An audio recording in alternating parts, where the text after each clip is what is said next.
sehat kembali, jadi bisa bergabung belajar lagi bersama kita. Amin ya Allah. Amin. Oke. Nah, biar semangat kita coba SBI dulu ya. Ya, biar fokus dan semangat lagi. Tepuk 1, tepuk 2, tepuk 3, tepuk 4. Nah, tidak mau tepuk pakai gini. Nah, tidak kan? Di tangan 2, kiri 2. Ya, kalau tepuk 5, bisa? Bisa. Coba trial dulu. Tepuk 1, tepuk 2, 3, 4. Masih belum lompat. 5. Oke, yang nggak niat nanti maju di depannya. Taruh Bu. Ya, sampai nggak niat. Tadi saya lihat berapa minggu. Saja. Oke, saya akan ya ini ya. Sekali lagi. Nomor 2, 4, 3.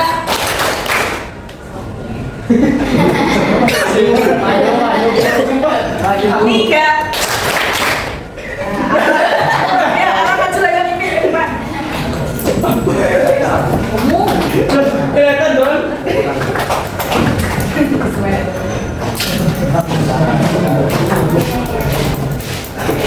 Iya, arahnya. Tepuk 1. Lo nggak apa-apa ayo. Tepuk 1. Tepuk 4. Tepuk 2. Nah, ini salah deh.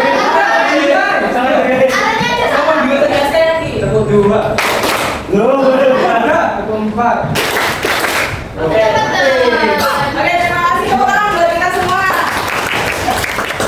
Jadi hari ini topik pembelajaran kita adalah tentang indikator buatan asal besar. Jadi hari ini topik pembelajaran kita adalah tentang indikator buatan asal besar.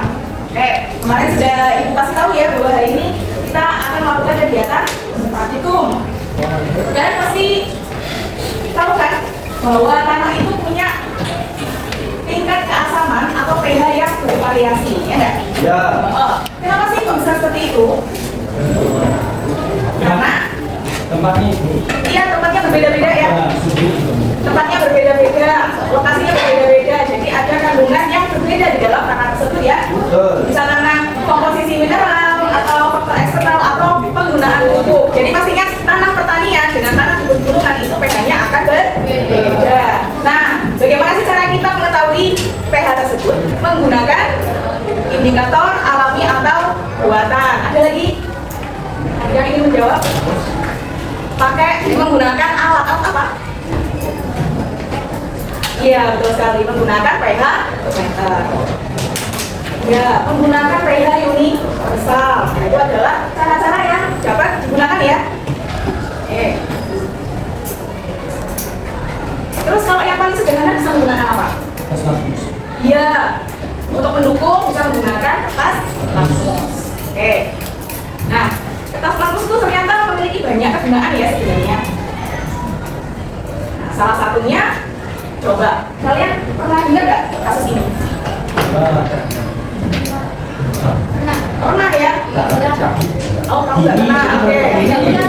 Oh, nggak kelihatan. Kalau bilang baca highlightnya ya, itu ketuban pecah dini, persoalan dilematis ibu hamil.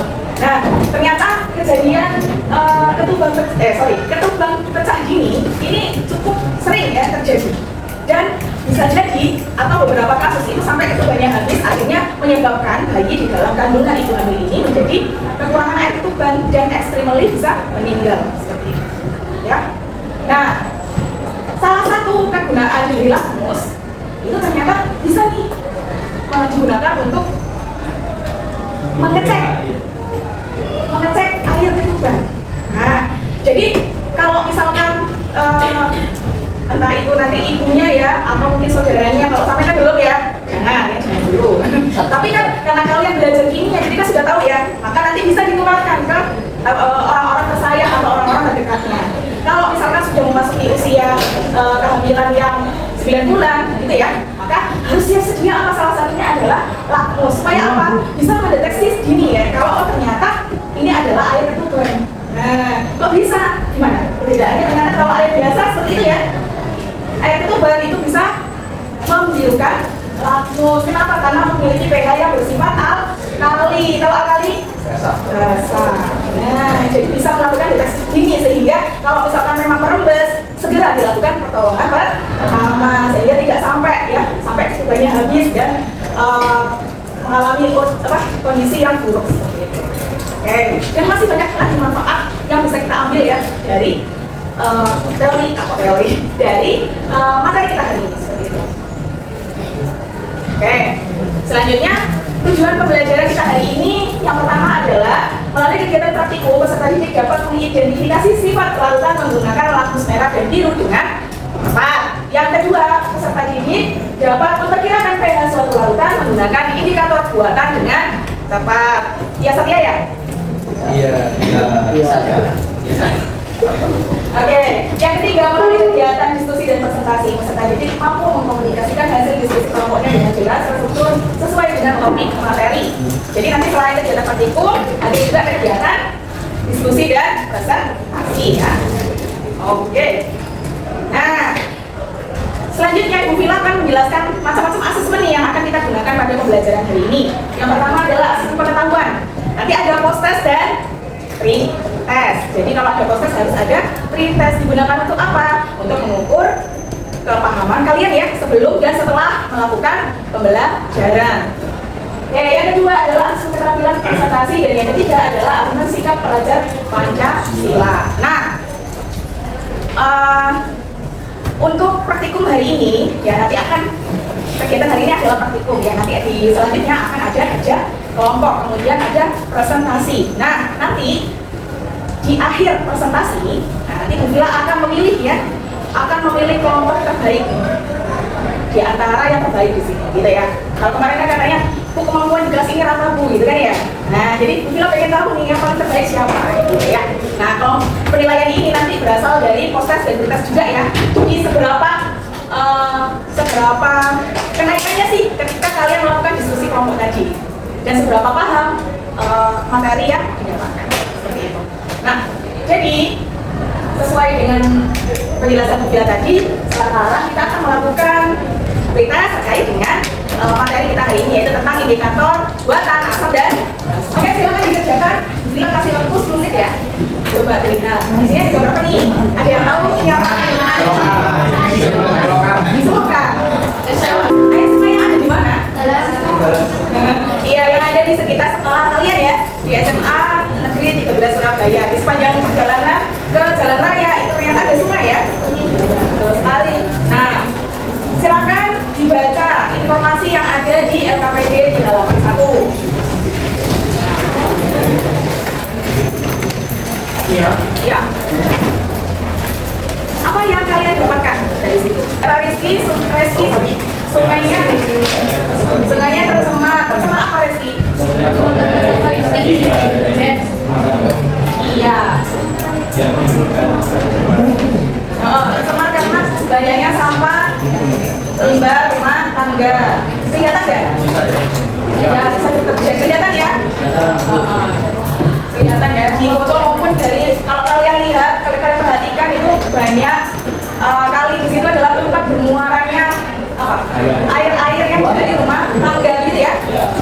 Oke, apakah ada yang kelihatan kebusan juga?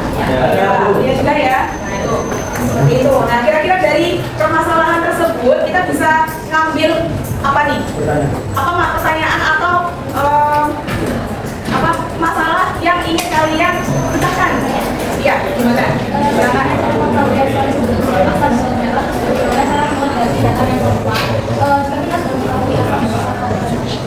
Oke, yang ada dua tadi ya yang disampaikan oleh Najwa. Yang pertama adalah bagaimana cara mengetahui sifat larutan ya atau sifat air sungai tersebut ya. Apakah asam, basa gitu ya tadi ya. Oke, yang kedua tadi bagaimana cara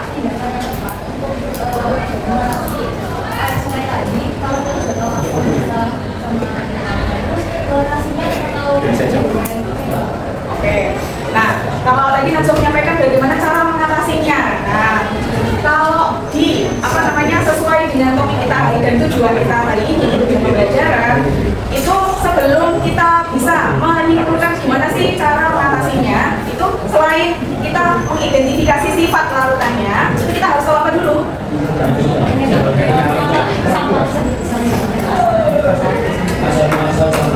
Oke. Apa namanya? Kan kita sudah tahu sifatnya nih. Oh, sifatnya asam nih, gitu kan ya? Atau basa, atau mungkin netral, gitu ya. Nah, setelah itu kan baru sifat larutan. Selanjutnya, apa yang bisa kita ketahui?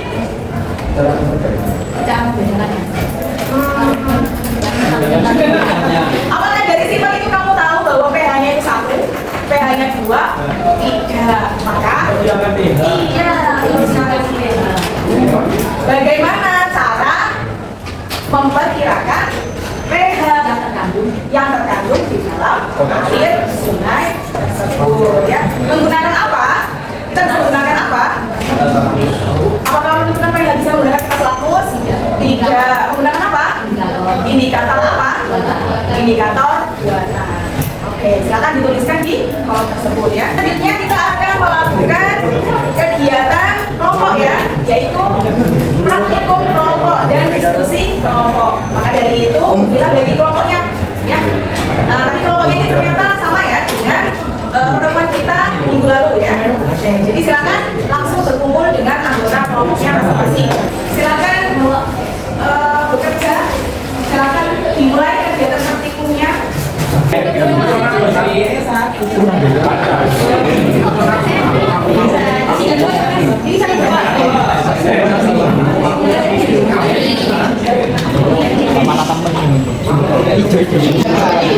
Dokumentasikan ya. Kira-kira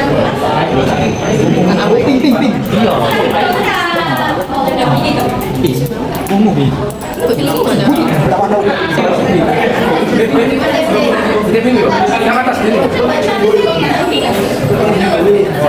yang mana tadi?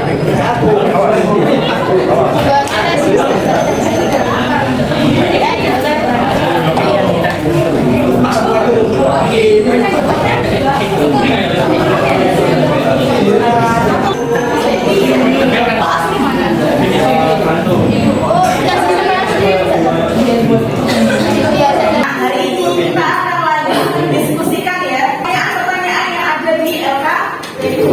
Bisa menjawab. Yang mau bertanya atau yang mau memberikan tanggapan, ya. Oke. Silakan siapapun, tidak harus. Biasanya kan ketua kelompoknya aja, ya. teman-teman menyampaikan terkait LKPD kelompok 6 hasil pengamatannya, yaitu pada percobaan pertama salah 1 lapis merahnya berwarna biru, kemudian lapis birunya berwarna